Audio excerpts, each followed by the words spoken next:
नमस्कार दोस्तों, अभ्यर्थी एकेडमी के यूट्यूब चैनल पर आप सभी का स्वागत है।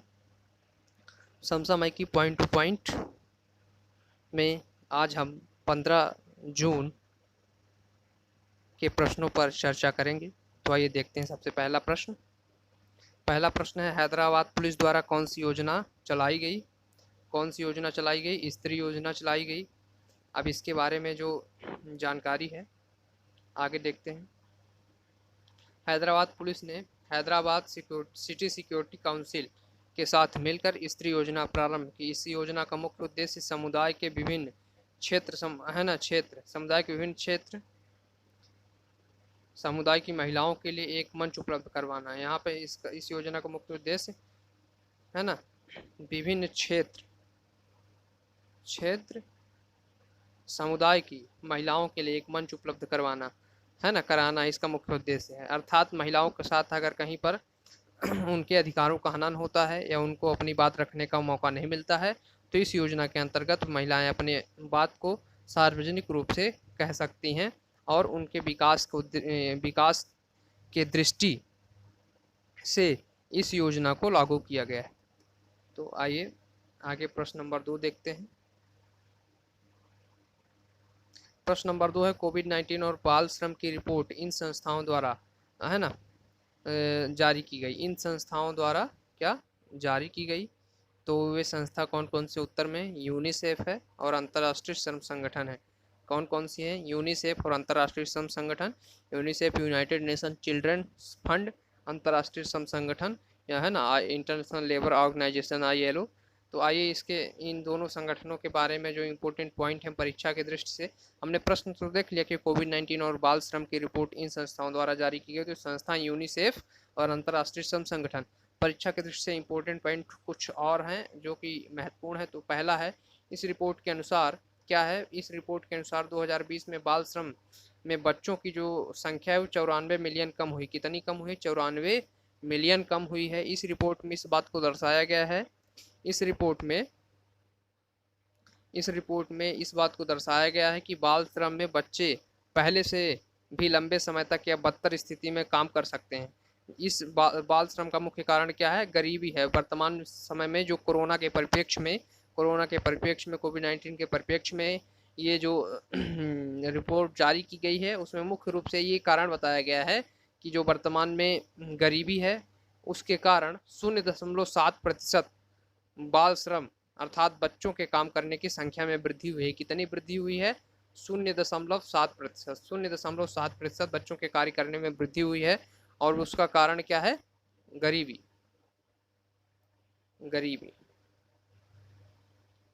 उसका मुख्य कारण है। बाल श्रम का मुख्य कारण क्या है? गरीबी है। इसके बाद रिपोर्ट में लड़कियों के साथ हो रहे लैंगिक असमानता की बात सामने रखी गई है, जिसमें कृषि एवं घरेलू कार्यों में सर्वाधिक शोषण होता है। अर्थात कृषि के क्षेत्र में महिलाओं से काम करवाए जाते हैं, ज़्यादा से ज़्यादा कार्य लिया जाता है। एवं घरेलू कार्यों में सिर्फ ऐसा होता है कि सिर्फ महिलाओं के लिए ही घर के कार्य होते हैं, पुरुषों के लिए नहीं होते हैं। इन दोनों बातों को यूनिसेफ और अंतर्राष्ट्रीय श्रम संगठन ने सभी लोगों के सामने अपने रिपोर्ट में रखा है।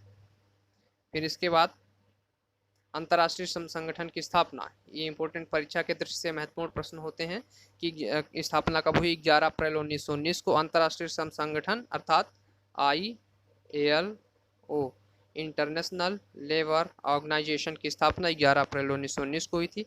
इसका मुख्यालय जेनेवा में है। अध्यक्ष इसके हैं गाय राइडर। कौन है? गाय राइडर। ये इसके बाद यूनिसेफ, दूसरा जो हमारा संस्थान था ये था यूनिसेफ। इसका फुल फॉर्म है यूनाइटेड नेशन चिल्ड्रंस फंड, है ना। संयुक्त राष्ट्र बाल कोष इसका मुख्य जो हिंदी में नाम होगा।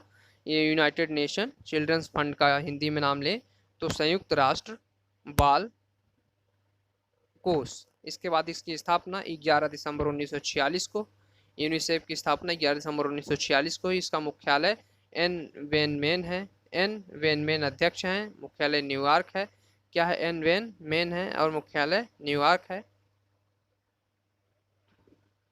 इसके बाद आगे चलते हैं। प्रश्न नंबर 4, है ना।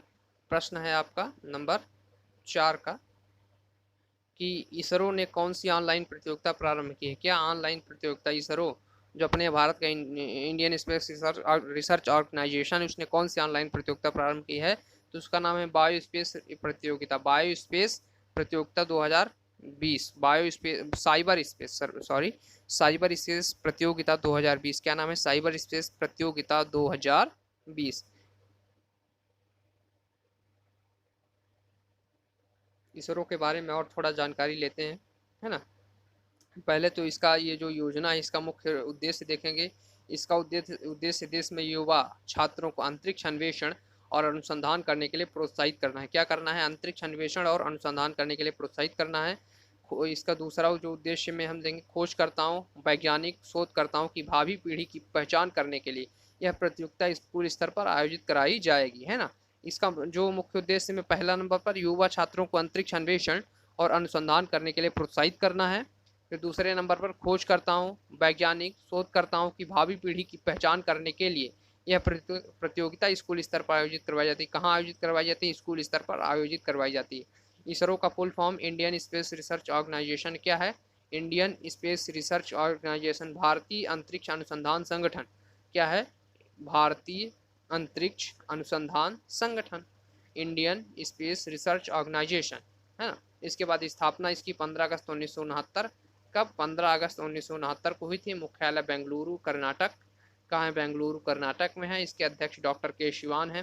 कौन है, डॉक्टर के शिवान है। चंद्र जो आपका चंद्रयान था या मंगल मिशन उसके समय पर ये जो आपका इसरो है बहुत ही हाईलाइट संगठन था भारत का। और वर्तमान में भी जितने भी स्पेस से संबंधित कार्य होते हैं, स्पेस से संबंधित अंतरिक्ष अन्वेषण से संबंधित जितने भी कार्य होते हैं सभी इसरो के द्वारा किए जाते हैं। इसके बाद प्रश्न नंबर जो आपका 5 है, प्रश्न नंबर ये आपका 5, विश्व पवन दिवस, विश्व पवन, पावन नहीं, पवन दिवस, कौन सा, पवन, विश्व पवन दिवस कब मनाया जाता है। तो कब मनाया जाता है, 15 जून को। विश्व पवन दिवस, विश्व पवन दिवस कब मनाया जाता है, 15 जून को, यानी आज 15 जून को विश्व पवन दिवस मनाया जाता है। इसके बाद प्रश्न आगे, प्रश्न नंबर 6, है ना। यहाँ पे ये संख्या जो है वो गलत हो गई थोड़ी सी, तो आप लोग सुधारेंगे। यहाँ पे ये जो आपका 5 है, ये जो 5 है यहाँ पे प्रश्न नंबर 6 होगा। प्रश्न नंबर क्या होगा, 6 होगा। तो आइए देखते हैं कि अगले 3 वर्षों के लिए HDFC बैंक के पुनः कार्यकारी निदेशक नियुक्त किए गए। क्या, अगले 3 वर्षों के लिए HDFC बैंक के पुनः कार्यकारी निदेशक नियुक्त किए गए। उत्तर है कैजात भरूचा। कैजात भरूचा क्या हुआ, इसके पहले कार्यकारी अध्यक्ष थे, CEO थे, 3 वर्षों के लिए पुनः नियुक्त कर दिया गया। HDFC का full form housing development finance, क्या है, हाउसिंग डेवलपमेंट फाइनेंस कॉर्पोरेशन, है ना, हाउसिंग डेवलपमेंट फाइनेंस कॉर्पोरेशन। ये एक निजी बैंक है। कैसा बैंक है, निजी बैंक है। स्थापना अगस्त 1994 को। मुख्यालय इसका मुंबई में है। कार्यकारी अध्यक्ष वही जो मुख्य कार्यकारी निदेशक कह सकते हैं कैजात भरूचा हैं इसके। इसके बाद प्रश्न नंबर हम आगे 6 पर देखेंगे। चिकित्सा से चिकित्सा तथा रोगी से चिकित्सा को जोड़ने के लिए CDAC द्वारा, है ना, CDAC द्वारा सेंटर फॉर डेवलपमेंट एडवांस कंप्यूटरिंग, है ना, सेंटर फॉर डेवलपमेंट एडवांस कंप्यूटरिंग द्वारा तैयार किए गए टेली कंसल्टेंट प्लेटफॉर्म का नाम है। क्या है, टेली कंसल्टेंट प्लेटफॉर्म का नाम क्या है, ई संजीवनी है। किसके द्वारा प्रारंभ किया गया, CDAC, centre for development advance कंप्यूटरिंग, है ना। इसका मुख्य इसमें बात क्या है, चिकित्सा से चिकित्सा तथा रोगी से चिकित्सा, है ना, चिकित्सा से चिकित्सा को भी जोड़ना है और रोगी से चिकित्सा को जोड़ना है। इसके लिए एक टेली कंसल्टेंट प्लेटफॉर्म बनाया गया जिसका नाम है ई संजीवनी। क्या नाम है इसका, ई संजीवनी। इसके बाद प्रश्न नंबर 7, किस राज्य ने घर घर तक शिक्षा पहुंचाने का कार्य प्रारंभ किया। किस राज्य ने घर घर तक शिक्षा पहुंचाने का कार्य प्रारंभ किया गया है, तो उसका नाम है गुजरात। क्या, गुजरात, DD गिरनार चैनल द्वारा, जो आपके DD फ्री डिश पे एक चैनल आता है DD गिरनार, उसके माध्यम से गुजरात, है ना, गुजरात का वो राजकीय चैनल है, तो उसके माध्यम से घर घर तक शिक्षा पहुंचाई जाएगी। 15 जून के करंट अफेयर्स में बस 7 प्रश्न थे। अगले दिन हम नए प्रश्नों के साथ फिर से 16 जून के नए प्रश्नों के साथ फिर से आपसे मिलेंगे। तब तक के लिए नमस्कार।